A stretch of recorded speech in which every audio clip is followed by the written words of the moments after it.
What is up, Steeler fans? Welcome back to another Steelers Hangover. I'm your host, Dan Jade. Alongside with me, as always, Shannon White. Shannon, how you doing? I'm doing awesome.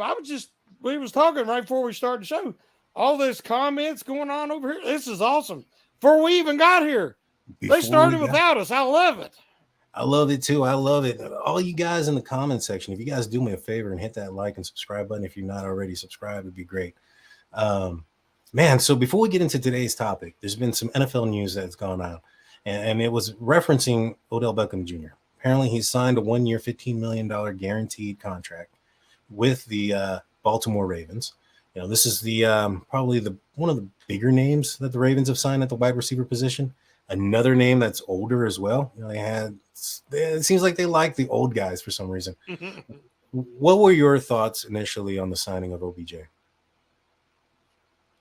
I was real shocked because I heard there was a lot of interest in him, and Mhm. he'd been talking to the Cowboys and other teams, and I thought, he's looking for the right fit, the right quarterback. I could see Prescott throwing him passes and being on the field out there with CeeDee Lamb, but obviously it must just be about the money, especially the guaranteed money, because to go to the Ravens, who right now don't even know who their quarterback's going to be, even if Lamar comes back, it's not going to be a happy union, right? Until something happens. He might play that 1 year on the franchise tag. And I believe he's the kind of player that would still give everything his best effort and give it his all. But, you're not going to have that chemistry, especially, looking ahead, and it's a 1 year deal. So to me, that signals a 31-year-old guy coming off an ACL chasing the money. It definitely ain't. He wasn't chasing wanting to win another title. He got his title with the Rams. So Right. I'm not really concerned about him at all. I was never concerned about him when he played for the Browns, and I'm not concerned about him now. That's one thing that I thought of too. I was like, well, I mean, weren't we playing against him? And you know what's funny? Apparently, the Ravens had offered or wanted to talk with Baker Mayfield at one point, and so imagine that aspect: Baker Mayfield and OBJ back together again, wearing Oh man, wearing purple. OBJ's dad would just die. Of course, he would Right. have a video already ready. He would just have to doctor it a little bit.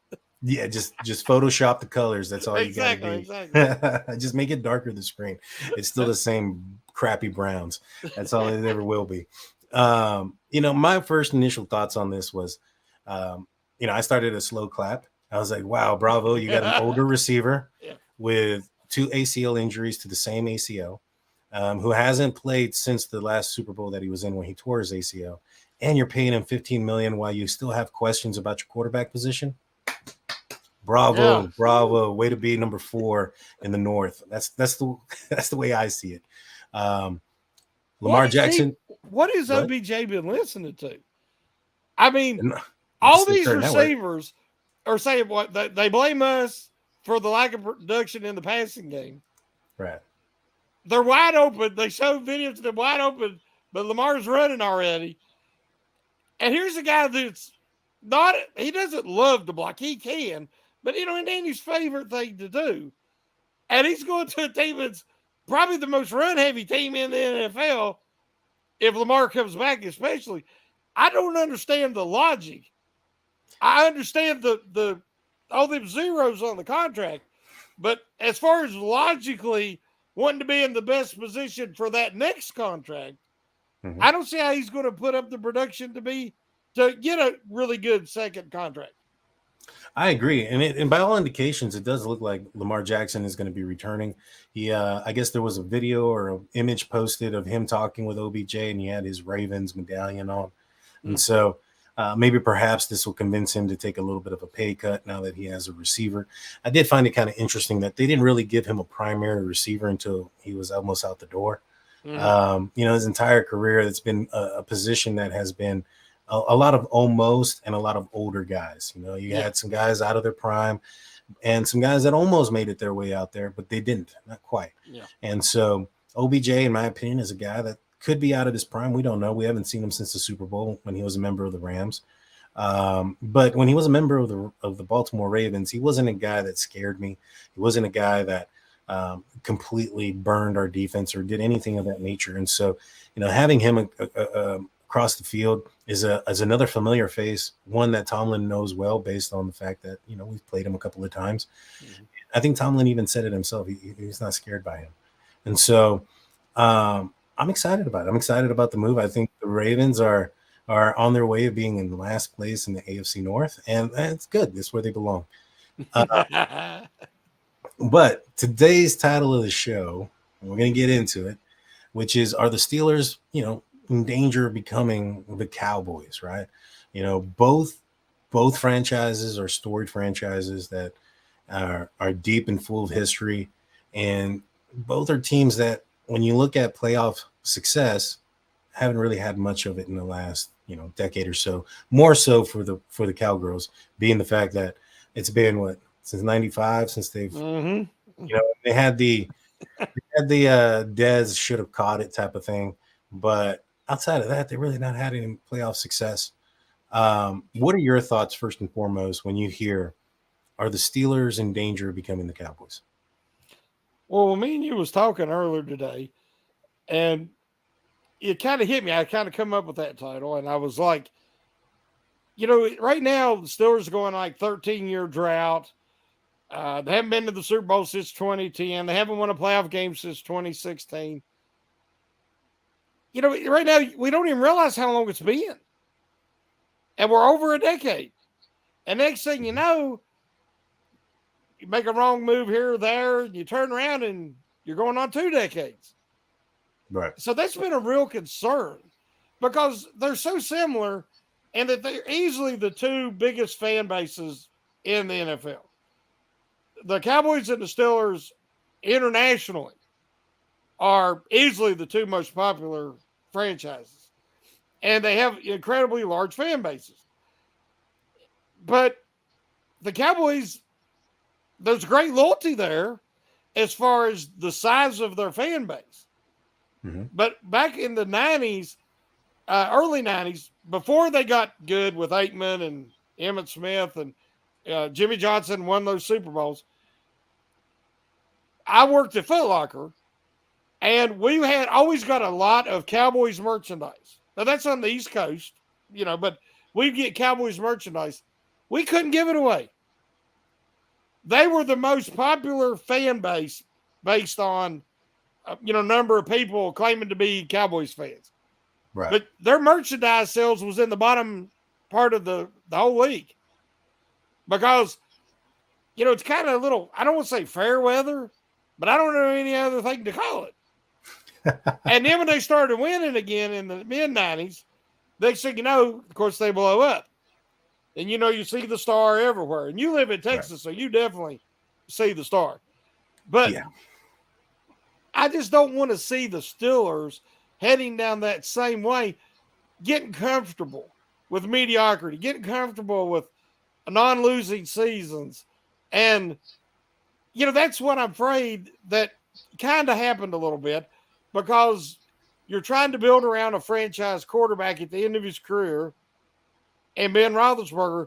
And the only way they was going to be able to stay true competitors, or contenders for a Super Bowl was they was going to take some risk and make some tough decisions. Say a big trade, like in 2017, there was a few years there with the Killer Bees. If they would have went out and got that extra defender that they needed, they would have really been a contender come playoff time. But they never would pull the trigger because they wouldn't mortgage future draft capital. Right. They was conservative. We're starting to see a change, I believe, in the mentality of the Steelers front office. So I don't think that they're going to fall into that long-term trend like the Cowboys just because they got a similar faithful fan base. But I think the change, I'm glad it come when it did because, you don't want that. That's always a danger. Right. If you get complacent. Oh, 100%. 100%. And for me, when it comes to, are the Steelers becoming the Cowboys, my biggest first response and initial thought of is no, because Art Rooney is not Jerry Jones. He doesn't run the organization in the same manner, doesn't put his, he allows, in my opinion, he runs the business of the Pittsburgh Steelers better than what Jerry Jones does, in the sense where when you're running a business, you want to put the right pieces around you instead of trying to do everything. Because when you're trying to do everything and you try to be the smartest person in the room, it usually doesn't bode well for you. And so that's kind of where Jerry Jones is. He wants to be the owner, the coach, the general manager. I mean, if he could throw the ball, he'd probably want to be the quarterback too. And so I'm just saying. I mean, this probably what it I is. heard he was a wide receiver when he played. I don't know. I'm just saying. maybe I don't know, but maybe he should strap it up. I don't know. But Art Rooney is not that way. He puts the right pieces around him and allows those pieces to do their job and to better the team. Now, I understand it. These are both franchises that are built on nostalgia. They're both built on what they've done in the past. My biggest, when we're talking off air, my biggest argument when I was, talking smack or talking trash was like, hey, how many rings do you got? We got 6. Well, that's been our thing since 2010. Yeah. We're 2009. We've been able to say that, hey, we got 6. Well, it's been almost 14 years since the last one. The Steelers need to do something. I think that they're kind of turning a corner here and starting to get back to a position where that window is starting to open up again. I echo what you were saying earlier. They had a aging quarterback that they were trying to build around. And then you had some, oh man, what's the word I'm looking for? You had some egos that kind of took into play with one, Le'Veon Bell, Antonio Brown. Those guys, put their egos in check and played for the better will of the team. I think this team probably has one more ring, if not more than one more. But, those things don't fly that way. I think that the Steelers, Coach Tomlin witnessed that. And so I think when you see the players that he's been able to put on the field, a lot of them have good character, right? Their background is good. You don't have a lot of me first type of players. Even like, for instance, Pickens is, he's a guy that a lot of people say is a future drama queen, the next Antonio Brown. However, he's out there putting his body on the line, doing some crazy blocks and celebrating when his team is scoring touchdowns, and it's not him putting the ball in the end zone. That's not what Antonio Brown used to do. If it wasn't him putting the ball in the end zone, he had a problem with it. And so I think that the Steelers are putting together a team that are not me first. It's for the betterment of the team. And I think they're going in the right direction. They've got some positions to be filled still, but I think they're going to be all right. Now, when you look at this season upcoming, the Pittsburgh Steelers have Kenny Pickett. Dallas Cowboys have Dak Prescott.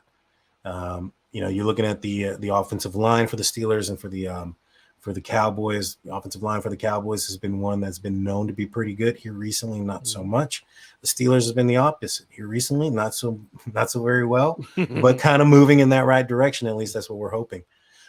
What other differences are you seeing between the Steelers, or similarities between the Steelers and the Cowboys this year?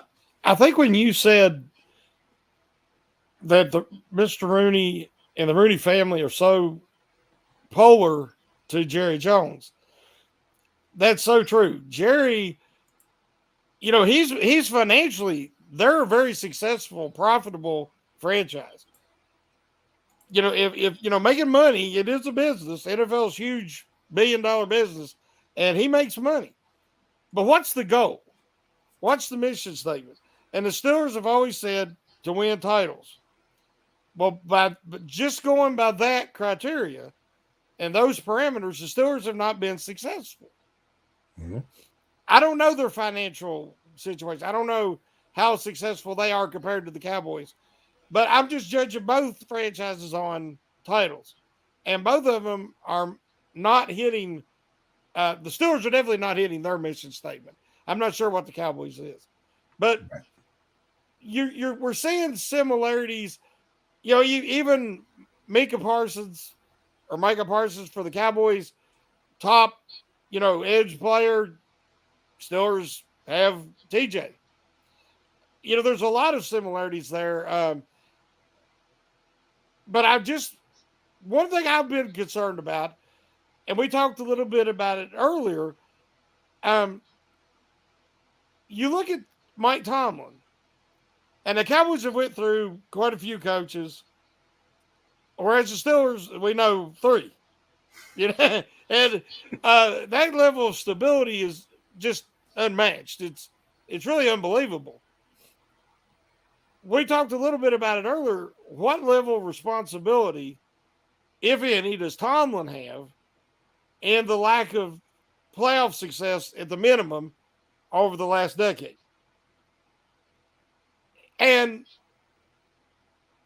part of stability, you have to be careful. If you're too comfortable and you have too much stability, then you could get complacent. Now, that's obviously not Mike Tomlin's situation. He is very driven, and he's very focused on wanting to win. And he's got, like, the year before Ben's last year in 2021, they had a winning record, which was that team had no business, making the playoffs, much less having a winning record. And that was a great job. And then last year, even with TJ out, he kept everything from totally falling apart till they could have another winning record. I just want to see them take that next step to where they are becoming a true contender, and you were starting to see that fall into place. And so I didn't know. I said before the season started last year, I don't know if Tomlin is the right guy to, oversee this rebuild, because he's never really had to rebuild without a franchise quarterback. But Right. he showed his handling of Kenny Pickett last year. I thought he did a really masterful job once Pickett became the full-time starter. Mm-hmm. And they're starting to develop that chemistry. I don't know if you've been paying attention. Kenny Pickett has been welcoming, a lot of the times it's the first call to these new free agents coming in. Now, and this is your second-year quarterback, and he's, making these calls and welcoming these guys to the team. Right. And that shows a lot of leadership and maturity that, let's say, a young Ben definitely didn't have when he came in the league. So there's a lot of things we're seeing right now that leads me to believe that the Steelers are heading in the right direction. But I think that this is the year. There's a lot of unanswered questions because so many of there's questions with the highest paid players on the team. Mm-hmm. TJ, Cam Hayward, Deontay Johnson. There's questions that have to be answered this year. And if the Steelers get the results that they're wanting, then I think the Steelers are going to be right there in playoff relevancy again. I agree. And Captain Ford says, how much did Ben's contract affect their ability to hire who they wanted? And that's the old question. It's do you have a quarterback on a rookie deal where you can pay everybody else around him to really build a great team? And that seems like been a successful formula here recently. And then you have, all right, well, then you're going to have your quarterback that you're eventually going to have to pay him. Mm-hmm. Is he going to be good enough to elevate the players around him to be equivalent to having a rookie quarterback with better players around him? And I think Ben was able to do that for majority of his season, of his career. I think at the end, towards the latter end, 2017, 18, 19, 20, 21, not so much. I think 2017 was probably his last year. I shouldn't have said 17. I think 17 was probably the biggest the window was open for a Super Bowl run. The injury to Shazier really just kind of put that in the dumps. I think if that doesn't happen, I think the Steelers have 7 already. And so, but to answer the question, I think it affected him a lot. I think that Ben's contract was what it was. It was, he was a very successful quarterback. He elevated the players around him. I mean, we talked about it before where he's had nobody for receivers during very important games and was still able to elevate those players. And, you want to have that problem, especially at that position. What do you think? Do you think Ben maybe handicapped this team with his contract at any point of his career? It's no different than any other top future Hall of Fame quarterback in this salary cap situation. Aaron Rodgers, Tom Brady. Eventually Tom Brady even left the Patriots and went and played and won the title with the Tampa Bay. Mm-hmm. Aaron Rodgers probably be playing somewhere else this year if he plays. Right. The Steelers didn't want to see that happen. And I definitely never wanted to see that happen with being playing anywhere besides Pittsburgh. Right.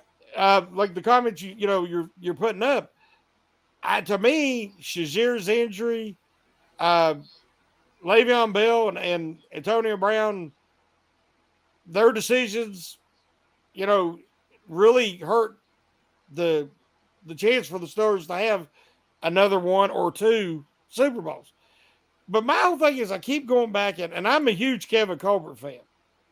But I remember writing different times, this guy is available. If the Steelers would make a move to bring in this defender, this defensive back, this, it would have been trying to win while your talent is in their prime.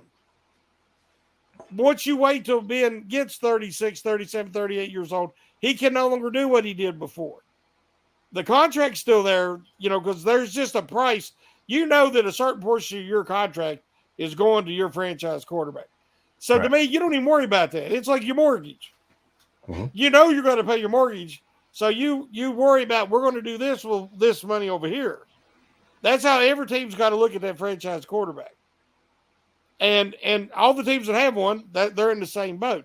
To me, it was a lack of aggressiveness at the time when being, like you said, 2017, that team still had a real shot to win that year, barring Shazir's injury. But if they would have brought in, there was a couple opportunities, and I can't remember who I wrote about. They could have brought in a couple of guys that were available, and that would have been a different result in the playoffs. Because even though there was mistakes and they scored 40-some points, but they give up 45. I mean, every time they get in the playoffs, the defense disappears. And so that's something that has to be addressed. To me, if Ben's presence affected anything, it wasn't his salary. It was late in his career, his control of the offense. Mm-hmm. Let's say Tomlin wanted to bring in somebody new, creative. He can't bring in somebody who wants a mobile quarterback because Ben wasn't mobile anymore. Right. He can't bring in somebody who's going to change up everything Ben liked to do. So that's why they hired Randy Fitchner. So I see where people could say that affected the Steelers and Tomlin's success in Ben's latter years. I can see that more than I can see the contract. See, I agree with you to a certain extent. The fact that we've seen teams like massage the cap in the manner that they've done to bring in players, it's almost made the salary cap thing almost non-existent. The way these general managers have been able to finesse the deals. And so I get that aspect of it. Ben's later part of his career as well. I mean, the Steelers could have done some things. I mean, they had a center in Kendrick Green that was not a center. He's just not. But also remember they had the pandemic. That's true. And the salary cap went down substantially. So when all that happened, Colbert tried, but he had to just fill spots with rookies and like you said, Kendrick Green. That was it didn't work out, but he tried. But that's true. At least that year there was the excuse of the pandemic and the salary cap reduction. Mm-hmm. No, I agree. That is true. But they still had some moves to be made. Mm-hmm. I think even last year they could have restructured TJ and brought in some more help. I think that the Steelers wanted to rebuild. I think they wanted to rebuild the right way. That way they didn't have issues going further on. Like, for instance, kicking the bucket down the line, so to speak, is only going to cause that problem later, right? Now, I understand that, salary cap is going to be increasing every year because of TV deals or whatever the case may be. And it's just always going to go up. And so you can kind of kick that bucket down the line. But if you don't, then you'll be able to put yourself in a position to really make a strong team at that moment. And I think that's what the Steelers were trying to do. Not affect their cap too much to a certain extent, but they did kind of, in my opinion, sacrifice perhaps a Super Bowl run for the future finances. And I think every team has to do. If you look at like TJ, you could restructure him now and free up a lot of money. Mm-hmm. The problem is, what if he's like JJ? Yeah. You know, they're brothers. JJ was incredibly dominant to about 28.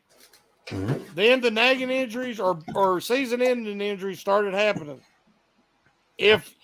If you kick it down the kick that can, as you said, down the road, these yearly amounts are going to get astronomical, and his production might not be there anymore. And then you're forced to make really tough decisions. So I think they've really held off on that, and I think that's smart because they're trying not to do that because that's how they tried to stay competitive. The say 2015 to 2019 is they did a lot of that kicking the can, and it eventually you had to pay it eventually. Mm-hmm. Cam Hayward, same thing. Hayward's at that age that if he falls off, he can fall off really, really rapidly. So if you kick that can down the road, you nobody wants to see Hayward leave. We would all like to see him retire Steeler. And maybe if he moves inside to nose tackle, if he starts to lose a little bit more mobility and quickness, he's super strong, as we know. He could move inside and still be effective, but he'd have to restructure his contract. These are tough decisions coming up. Mm-hmm. So I really like the fact that Khan isn't kicking the can down the road as much as Colbert did. I agree. I agree. And, you know, that's only going to put a better, it's going to make you better in the future as well, you know, without having to sacrifice now, especially right now. We don't know where this team is at. You know, we have a young quarterback in his second year who looked like he was doing some promising things last season at the end of the year. But to say that that's going to continue this year once other NFL teams have game tape on you, they're studying your you know what you're good at, what your weaknesses are, what your strengths are. You know that's going to be the true tell. I mean, even Ben Roethlisberger said, you know, when conversations came up about other quarterbacks, is like, you know, talk to me in 3 years and let's see what they're doing, right? And I think that is that is very accurate. You want to see what a player is doing in 3 years once the NFL has gotten an opportunity to see what your strengths and weaknesses are and if you can overcome those. Ben was a guy that definitely could. He was a problem for most. And in my opinion, I think if he had maybe a little bit more better work ethic, I think he would have gotten there. You know, there's been rumors. I think it was David Carr came out, and I think this was after the Super Bowl in Green Bay. They were into a preseason game, and Ben, you know, walked up to David Carr, and Carr had told him something to the effect like, you know, how you been or whatever, and he's like, man, I haven't put cleats on since the Super Bowl. And I was like, wow, that's crazy. And so, you know, he was well known for not throwing the ball in the offseason, didn't practice much, things like that. And so who's to say, you know, maybe he did, maybe there'd be a different story. Maybe there'd be more injuries. Who knows? And so, but we're going to take a quick break. When we get back, we're going to talk about, you know, Coach Tomlin and this topic and a little bit more about the draft. If you're on the YouTube side, stay with us. We're not going nowhere. On the audio side, we'll be back just after a few words. Welcome back, everybody. Welcome back to the Hangover. I'm Daniel with Shannon White. We're talking about the Steelers, and we're talking about, are they in danger of becoming the next Dallas Cowboys, a team that lives mainly on what they've done and in the past, and has done some good things between September and December, but not really in January and February. There's a comment that I saw earlier, Shannon, from Mark Malone saying, Tim Tebow, Mark Bortles, a head coachless Browns all beat Tomlin in the playoffs. How do you feel about that statement there? You can't really argue the truth. I mean, there's circumstances, extenuating circumstances, but every time it was defensive failure. It was a big culprit. I mean, in the Denver game, the Tim Tebow game, Steelers were missing, you know, two of their top offensive players, which is, you know, a lot of that is good fortune. And the Steelers haven't had it in the last decade or longer. Mm-hmm. And, you know, it seemed like Bell or Brown always got hurt around playoff time or were already out at playoff time. Mm-hmm. And the guys that they depended on to get there, and that really put them in tough positions. But I just can't hardly remember too many games where the defense really did a great job in the playoffs, except for that game they beat Kansas City with, I think, Boswell made 6 field goals. Yeah. Yeah, and The defense really played strong, then. But after Harrison, Palomalo, Woodley, all them guys were gone, the defense has never been the same, especially during the playoffs. And I think that TJ started to show in 2021 why he won the MVP, defensive MVP. He made big plays late in games. Mm-hmm. When the pressure was up. Before, he was making a lot of sacks, but at the end of games, they would focus on him more, and he wasn't as effective. Mm-hmm. He found ways to be effective, even if he was doubled and triple teamed. And that's why he won the defensive MVP, which he could have won 2 other times, honestly. So, But he needs help. He needs more people who's going to show up. I mean, I love Cam Hayward. I mean, he's one of my all-time favorite players. But in the playoffs, look at his statistics. He just hasn't done much. Yeah. And I mean, neither up until the Chiefs game where T.J. Watt took one back to the house on a fumble recovery, he hadn't done much either when it came to the postseason. Yep. Is it? Tomlin, he's a defensive-minded coach. He was known for his defensive schemes. In fact, he has been the guy that has been rumored to have taken over the defense when it was Buckner. And so do you see – one thing that I see in this is, you have Tim Tebow, Bortles, and the Browns, without a coach. Those were all games that the Steelers were favored in. The Steelers have not been a stranger to dropping some games to some teams that they should beat. Do you think that that's something on the coach, or is that on the players? What are your thoughts? Well, I've always said it. To me, Tomlin is a great coach, but he's not a great strategist. He's not great at making in-game adjustments, like halftime adjustments. Okay. If the original play going in doesn't work, it's not good. But we started to see some changes last year. I think he let Terrell Austin have more control and have more input. And some of them defenses they run late in the season against them run-heavy teams, I thought was creativity we have not seen out of a Pittsburgh defense in a long time. The 3 safety sets. They had 3 inside linebackers on the field at the same time in some of them games against the run-heavy teams. That's stuff that just never happened in the past. So I think that if anything, Tomlin needs help with better coordinators. And the Steelers are notorious with a super small coaching staff. I don't know how much they pay him, but as small as it is, I have to assume it's one of the cheaper coaching staffs in the NFL as well. And there is no salary cap on coaching staffs. So I like the changes they made in the front office with Kahn and Waddle. I think that's brilliant. And now I'm just waiting to see, will that extend? They brought in Glenn Thomas to be an offensive assistant. It makes total sense in that he is he's a former quarterback coach. He's more of a passing game coordinator, and we know that's Canada's weakness.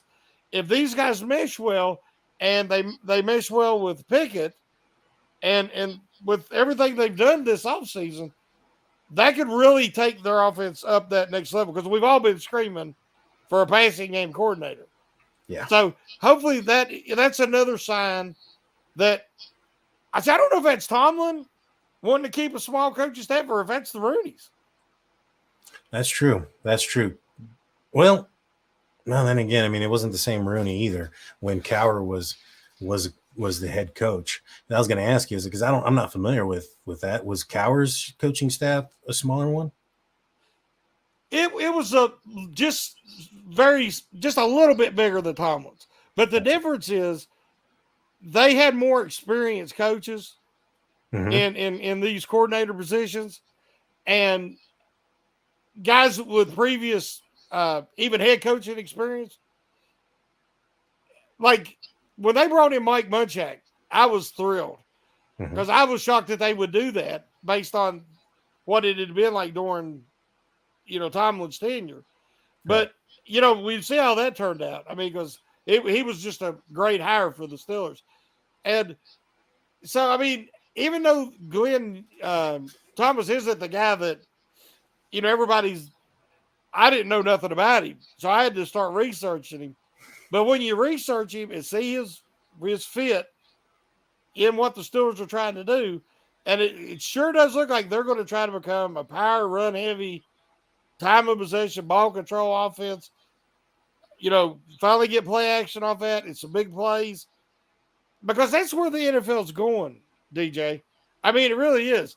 I mean, you look at the Eagles, you look at the Niners, you look at the offense Kansas City run last year. They wasn't explosive. They didn't have a ton of big plays because Tyreek Hill was gone. Mhm. They controlled the ball. They ran the ball better. They dominated with Kelsey, and they had some solid receivers. Buffalo, similar situation. They're running the ball more. That's what happens in that evolution, NFL evolution. Now the rule changes, and you're like, okay, it's easier to pass the ball. Defensive coordinators adjust. You know what happens? Offensive coordinators adjust too, and they're going back to more of a running game and protecting the football. And so I think we're starting to see a shift there in philosophies, and the Steelers look like they're going to be the next one to do it. Yeah, no, you're absolutely right. You're absolutely right. Mark Malone says, we screwed up royally when we let Haley go. Yes, I know Ben hated him, but he had his best seasons under him. So that's another, thing about the offensive coordinator. He brings up that aspect. Ben was the best when he was with Haley. When he was younger, obviously he'd won the Super Bowls and things of that nature, but he had the defense around him as well. He had the younger defense around him. And so when you look at just the production of the quarterback, it had a lot to do with the offensive coordinator and the scheme, and also to protect Ben. Ben was a kind of guy that was getting hit so often and early. Had they not switched to that type of offense, Ben would have probably retired before 2017.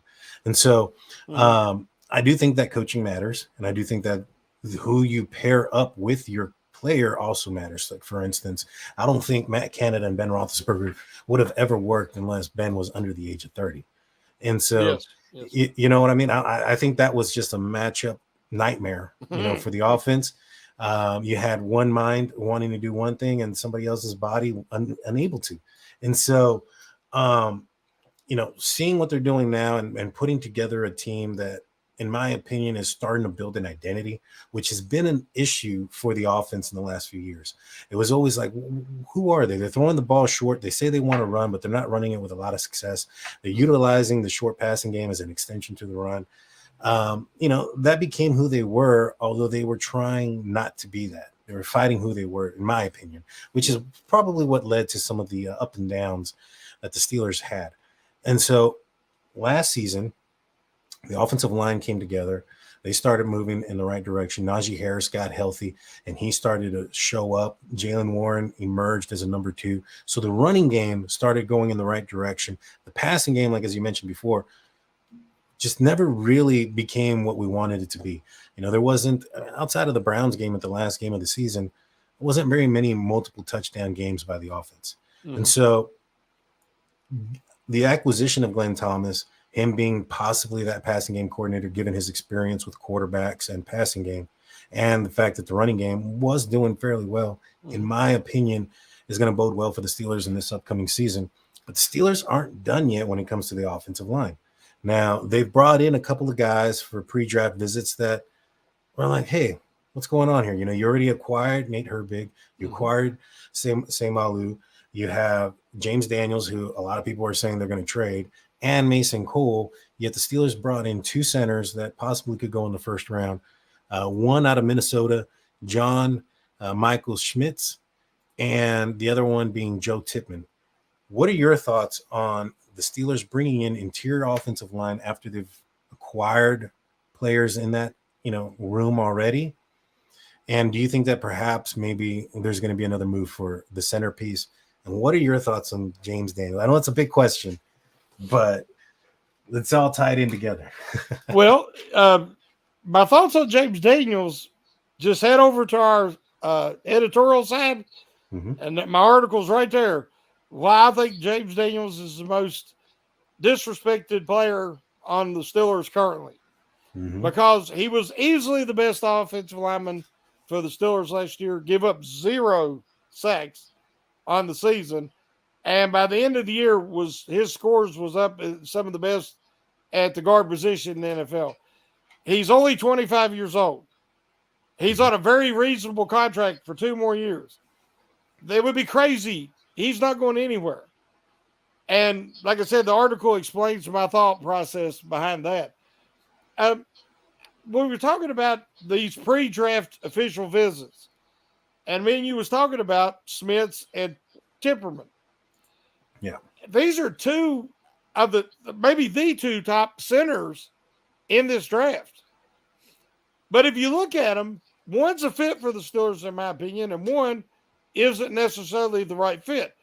Mm-hmm. Smiths out of Minnesota is 24 already, just turned 24 in March. He's big. He weighs 320 pounds. Steelers haven't had a center of that size in a good while. He's ready to come in and play right now. Mm-hmm. I believe he can start in the NFL right now. He is a very fundamentally sound player. But I don't think he's the right fit because the Steelers have Mason Cole under contract this year. And I don't think even as a rookie that he could beat out Cole at starting center. Mm-hmm. So that means he would be, the earliest he would be probably seen playing center would be next year, and he'd be 25, which is how old Daniels is now. Mm-hmm. And he's in his 5th year in the league. So and centers, again, can play longer, and offensive linemen can play into the mid-30s a lot. But what I'm saying is, I think that whoever gets Smiths wants a guy NFL ready. And I think he could go in the 2nd round. Joe Temperman out of Wisconsin, and the Steelers like the Badgers. We know this. Mm-hmm. And they know him well, I think, because you've got Loudermilk was there when he was there. And, of course, the Watts and all that. But Temperman is only 22, and he plays very similar to Mason Cole. Whereas Smiths is 6'3", but he has short arms. Mm-hmm. And we already see what happened to Kendrick Green when you're, a center and you have short arms. Right. Now, Smiths is much better, and he is a true center, which Green wasn't. But Temperman is tall. He's 6'6", and he has longer arms. And, right now he's not ready to play instantly. He needs a little bit of seasoning, build up a little bit of functional strength. But he can come in, if the Steelers get him, say, 3rd round, if he's the best player available at that point in the draft, he can come in, learn under Mason Cole, whose contract is up after this year, and you would have a smooth transition with a guy who's great for zone. That's what he specializes in, is zone. And he could get out and pull. He could do a lot of things that the Steelers like to do with their centers. So I was really intrigued when I see Temperman had come in for an official visit, because you can have, Hassenauer's gone. Mm-hmm. I don't consider Green to be on the team this year because he's not even really a center. So, Herbie can play center. Daniels can play center. Cole. So it's not a huge need right now. But looking ahead, if you get a really good draft value out of Temperman, I can see the Steelers doing that. Now, sticking with the interior offensive line, I agree with what you're saying, and especially with that logic of, like, this isn't a guy that's going to come in and start year one. This is a guy that you can build up, for the future, and doesn't give that pressure and allows him to learn the offense and the whole 9 yards. But when it comes to the current 3 interior offensive linemen, there's a few players there, right? You have Herbig, Seumalo, James Daniels, Mason Cole, and Kevin Dotson. Who are your top 3 interior linemen out of that group? Oh, to me, it should definitely be Seumalo, Cole, Daniels. And then Herbig being the interior swing player, because he can play all 3 spots, whereas Dotson is not a center. So Dotson could just be a swing guard.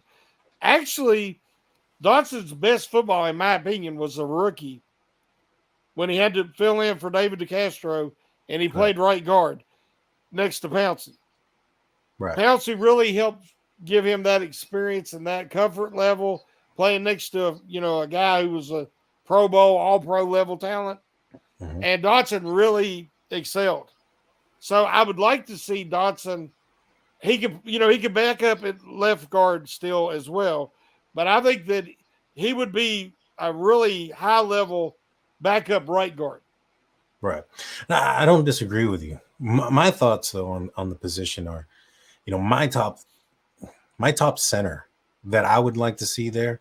I honestly, I know moving him around probably isn't the best for his development and whatnot. But I thought that James Daniels was probably the best center on our team based on what he did in college. I know it's been a while since he's played, but Mm-hmm. his ability and what he's done in his past at the position, I felt that he would be a strong player of need there. And I felt that if I was building the interior three, I would put the best three there.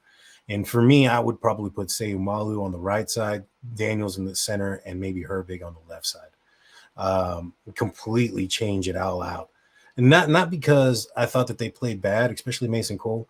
But when it comes to Mason Cole, is it that he played so much that he played better, or was it that he was just better than Kendrick Green and he was just so bad?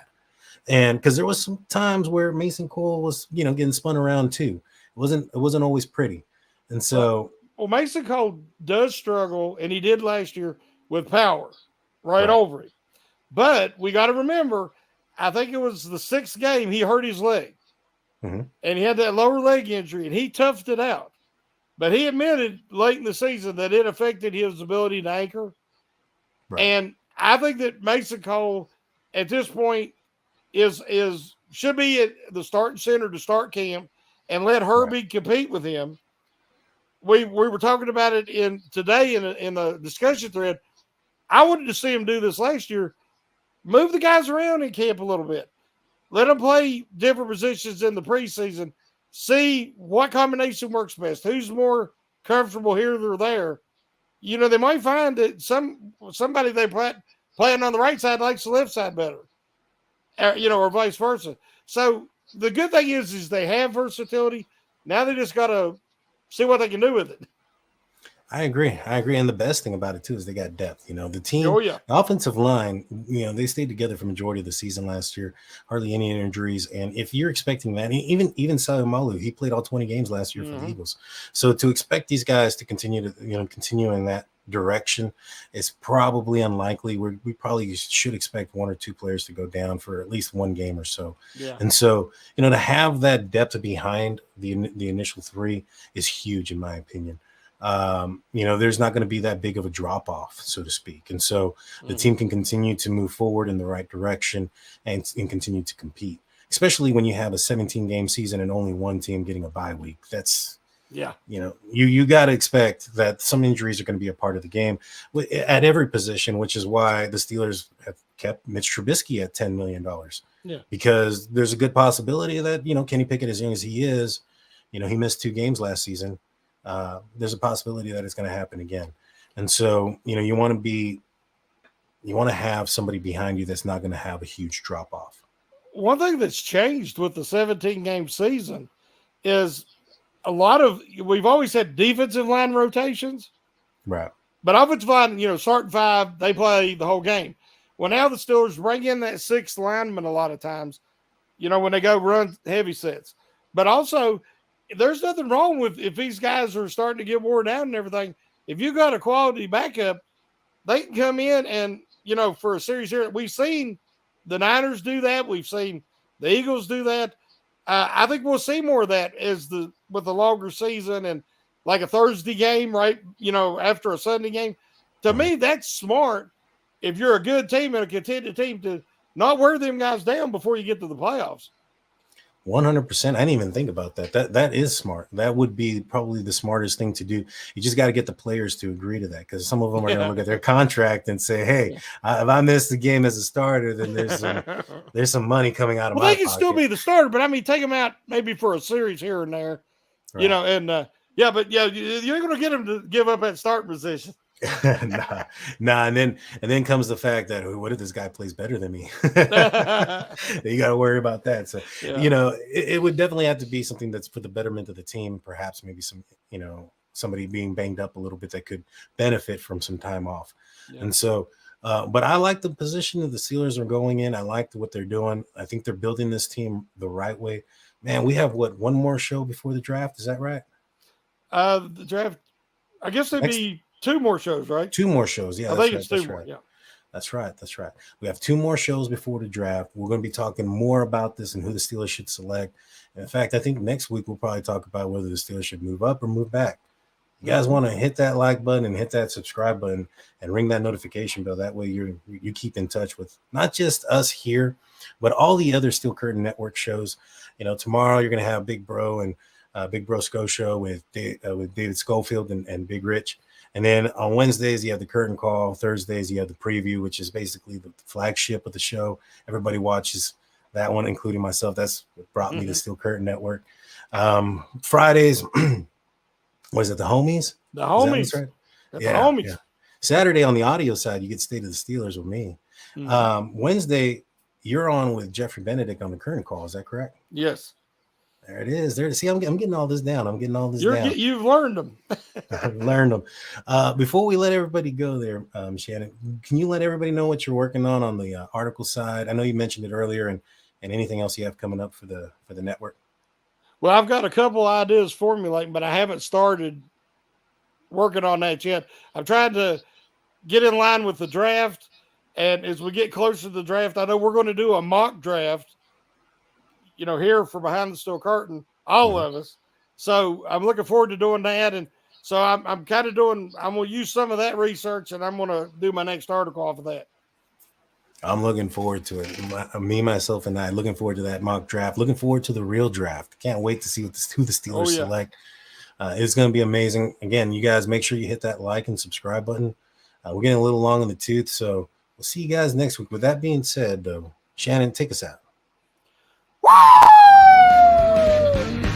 See y'all next.